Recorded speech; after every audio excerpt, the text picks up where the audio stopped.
Saludamos que la FAO tenga y vea estos asuntos como prioridad regional.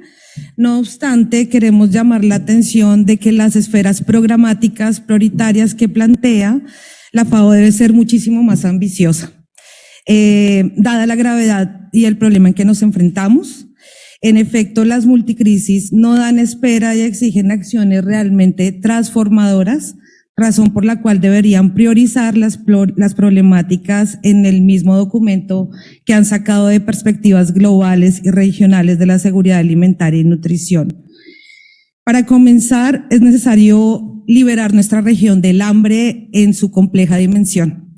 El hambre no es solo la privación de los alimentos, porque implica la destrucción de las culturas, las tradiciones y formas de vida, de la identidad y la autonomía, de la opresión y subordinación de los pueblos y de la naturaleza.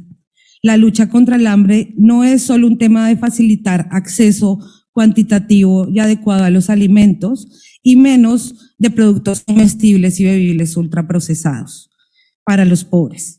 Se debe avanzar también en cuestiones cualitativas para frenar la feminización del hambre, acabar con la discriminación y estigmatización social y estructural de la agricultura campesina e indígena, detener la pérdida de la libertad alimentaria y culinaria y fortalecer instituciones públicas y comunitarias encargadas de los cuidados alimentarios, y así como la economía social y solidaria.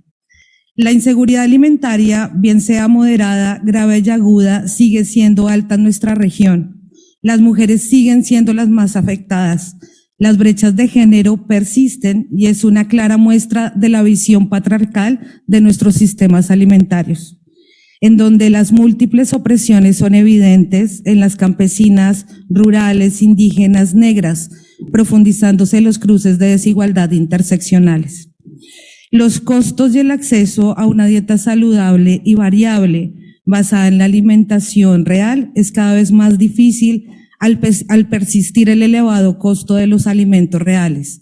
De hecho, los gobiernos siguen siendo subsidiados en mayor medida a las grandes corporaciones del sector agroalimentario, incluidas las que imponen una economía basada en monocultivos y al consumo de estos productos comestibles y bebibles ultraprocesados.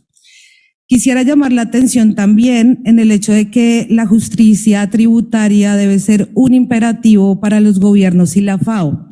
En ese sentido, se debe avanzar en impuestos saludables que promuevan la reducción del consumo de PCBUs y con ello favorecer el acceso a los alimentos reales, subsidiando con medidas fiscales a la economía popular, la agricultura familiar étnica y campesina, para que puedan disminuir los costos elevados de los alimentos. Es decir, necesitamos gobiernos que protejan la alimentación real de quienes la hacen posible.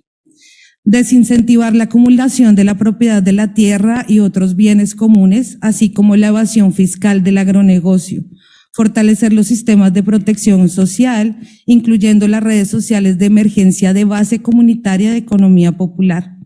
Frenar la financiarización de los bienes comunes y proteger la alimentación a través de reformas fiscales y promover que los gobiernos regulen la publicidad, promoción, patrocinio y marketing digital de los productos comestibles ultraprocesados, sobre todo dirigidos a niños, niñas y niñas.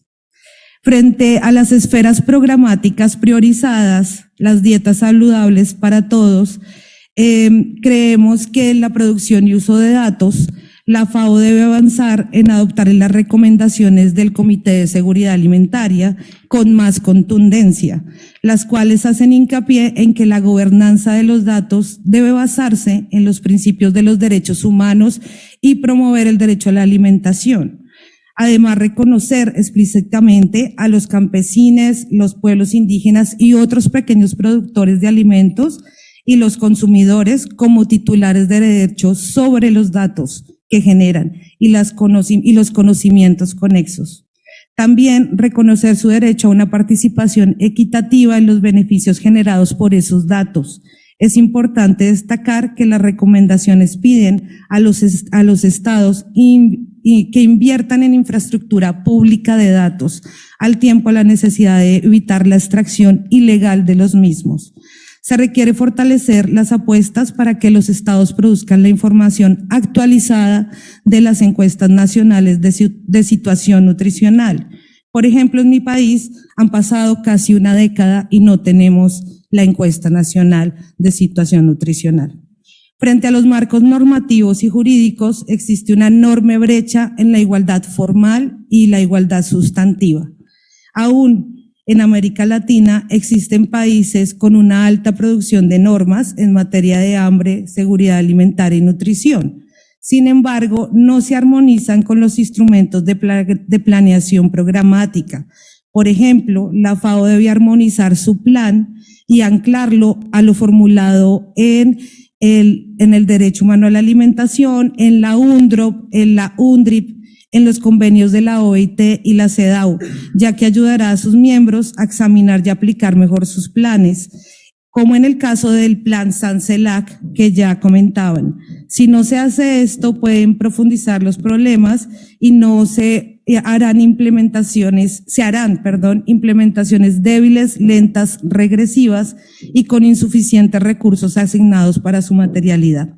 Asimismo, las políticas públicas deben tener los mayores estándares en materia de derecho a la alimentación, deben superar la seguridad alimentaria y avanzar realmente hacia la soberanía alimentaria y el derecho humano a la alimentación. Las leyes deben ser formuladas e implementadas sin interferencia de la industria, evitando la captura corporativa en la toma de decisiones que afectan a la salud pública y que vayan en contravía del derecho a la alimentación.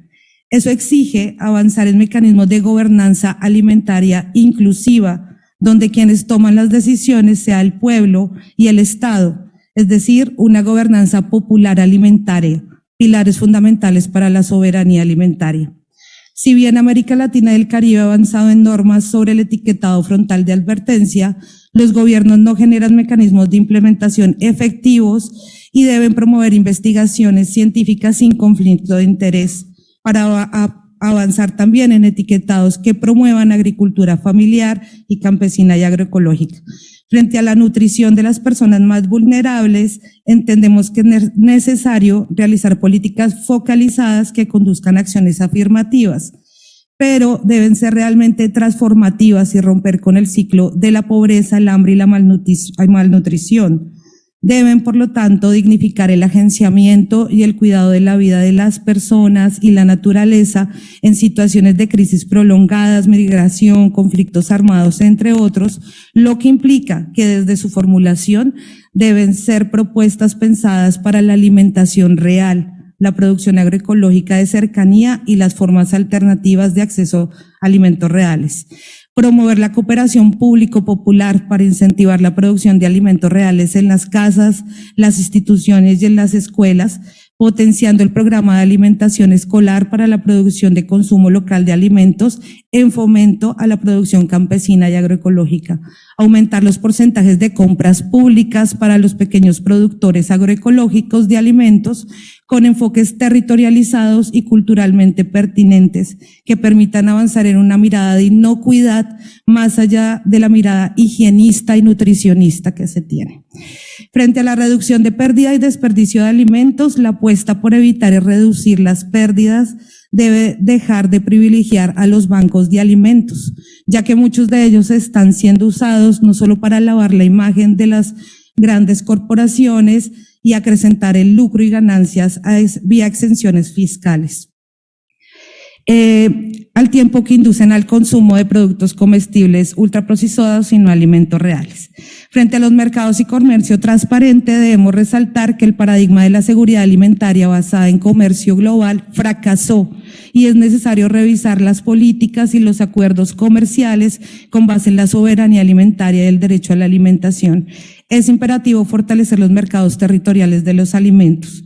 La revisión de las políticas y acuerdos de comercio e inversiones deben contribuir a limitar la financiarización de la alimentación. Finalmente, no es posible que en una región como América Latina y el Caribe, tan biodiversa, con la capacidad para producir alimentos saludables y nutritivos, los gobiernos sigan defendiendo las falsas soluciones al hambre y acepten la idea de que las personas pobres consuman productos que no alimentan y sí enferman a los seres humanos y a la vida del planeta.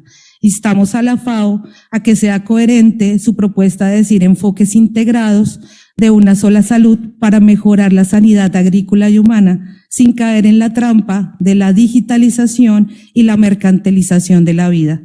Si algo debemos ser coherentes, en este momento es en la necesidad imperante de poner el cuidado en el centro de la reproducción de la vida y con ella la apuesta por la soberanía alimentaria. Gracias.